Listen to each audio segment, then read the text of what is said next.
This is Dave Meltzer with Entrepreneurs, the Playbook, and I'm excited because I have an old and a new friend here, Steve Sims. He is the founder, CEO of Bluefish. He's also an author. He's a consultant. He speaks around the world, a real entrepreneur. And when I say that, that's because your background isn't from Harvard as a literature major. And in fact, you weren't even born in America. You didn't work in America. You honestly were a bricklayer. Yeah. Left school at the age of 15. Like most entrepreneurs, kind of didn't know what I was going to do. So I bounced off the walls, and being big and ugly, I got in trouble in East London because that's all that existed in East London was trouble. I started being a bricklayer. And literally, I remember being 15, 16 years old thinking, is this it? Really? Is this my life? And it was kind of like Good Will Hunting, right? Yeah, you were Matt Damon. Well, it even went, just not as good looking. It even went worse than that because I remember going, and this was the real epiphany moment, and I can even smell the air as I tell you the story. I went onto my building site one day. My dad was there, my uncle, my cousins, and right at the end of the plank, the lineup, was my granddad. I saw my entire family tree on one piece of scaffolding. And I went down to my granddad like a silly little kid. And I went down to him at tea break and I went, Granddad, did you expect to be doing this all your life? And he's like 80 years old and no one expects to be working at 80. Yeah. And he didn't even kind of look at me. He just turned around at me and he said, if you don't quit today, you'll be me tomorrow. Whoa. And I thought, whoa. And I walked up to my dad and, I'm a big Irish lad and my dad's a big Irish lad. And I went, Dad, I got to quit. He said, what do you mean? I said, I got to quit. And I just knew as an entrepreneur, I didn't know I was an entrepreneur at the time. I just knew this wasn't it. And if I didn't start taking some chances, I was going to be granddad. So he didn't realize, and he died. Never really got the chance to tell him that story and tell him what an impact he had on my future. The good, the bad, and the ugly, but definitely my future. Well, it seems so interesting because a lot of times there's these poignant moments. And for you, in that 15 to 16 range, you also met your wife. I did, yeah. We've been together forever, and she's my rock, she's my best friend, she's my everything. So, yeah, I got very lucky early. I think that's important because a lot of people think being an entrepreneur means being alone. That you have to do it. You can't take, my wife's my savior. I met her when I was 9 years old. Unfortunately for me, she hated me when I was little. It took me a little longer until she would marry me. But I would not be the double success that I am in my life because I've had these two unbelievable runs in my life, and I only credit one person. That person who people say your wife stands behind me. Mine's been in front of me, pulling me, showing me where to go. My wife, and I don't want anyone out there kind of thinking, my God, it's for me to be successful, I've got to be married. No, That's not the case. Yeah, exactly. My wife is the one that's, she's 5'5" and the scariest thing on the planet. She terrifies me.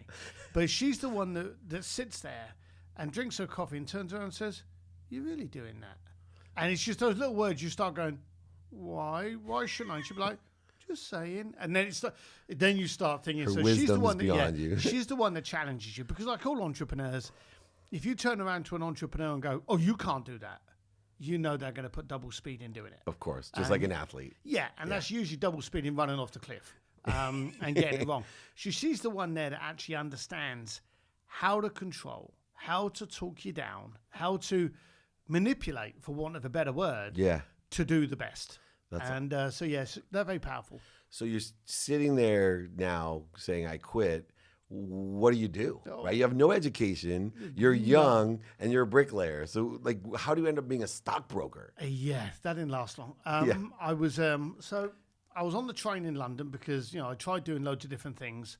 And every now and then to get some money, went back to bricklaying because that's what I'd known from the age of 12. Yeah. And I was on the train one day, and this guy from school was a stockbroker, and he recognised me from school. And of course, he was older, I was older.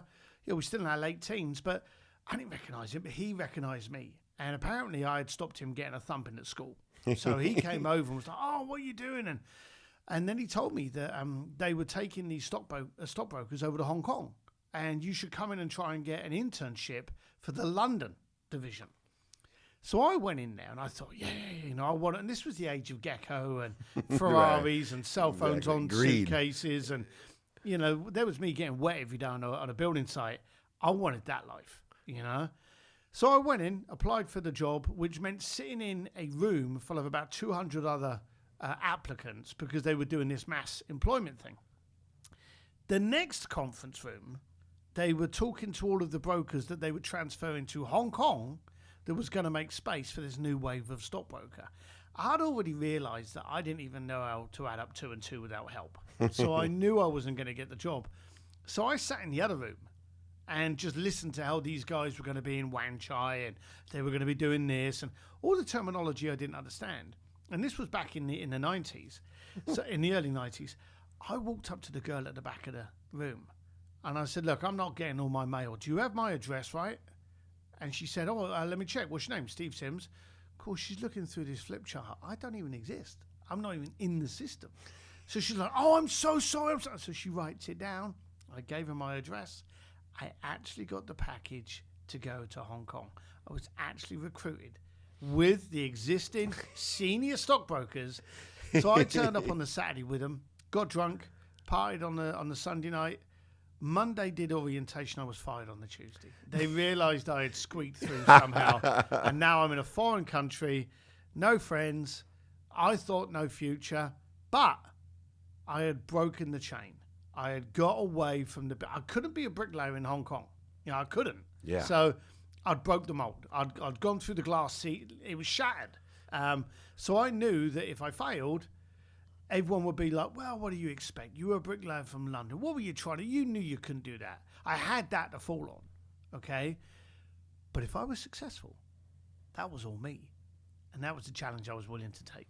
And that's a really important point because through your book, through your speaking, through your consulting, you're the type of person from the day that I met you that doesn't put faith in what other people want for you. You don't put faith in what other people think, because I see as an entrepreneur, the greatest success in your power, your superpower, is to be able to look down the lineage from your brothers to your uncles to your dad to your grandpa and say, instead of I'm going to be just like them, to somehow break the chain. And this happens whether, and you do consulting and executive coaching and speaking and inspirational speaking, to tell people, just because 4 generations have done this, alcoholism, gambling, losing their money, right? Whatever these historical, I believe it's an unconscious competency, a genetics, a quantum frequency that you're carrying, but you have the power to break the chain. 100%. What do you think and what do you teach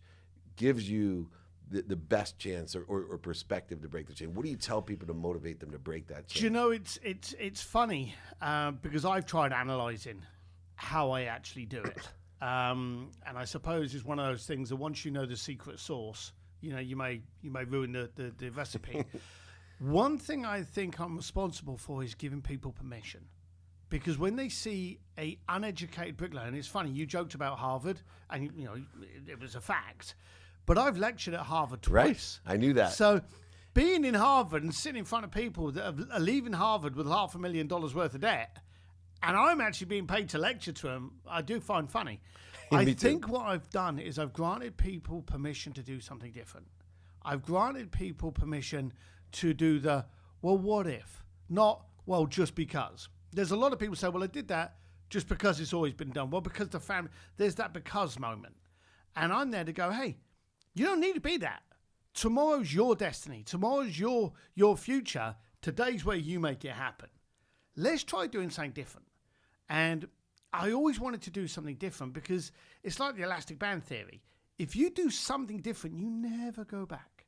Even when you fail, and a lot of people are scared of failing, my greatest strength, my greatest growth, my greatest empowerment has come from my biggest failings. And so you use those as your education. Yes, I class myself as growing up uneducated. Now I'm incredibly educated because I have failed so much.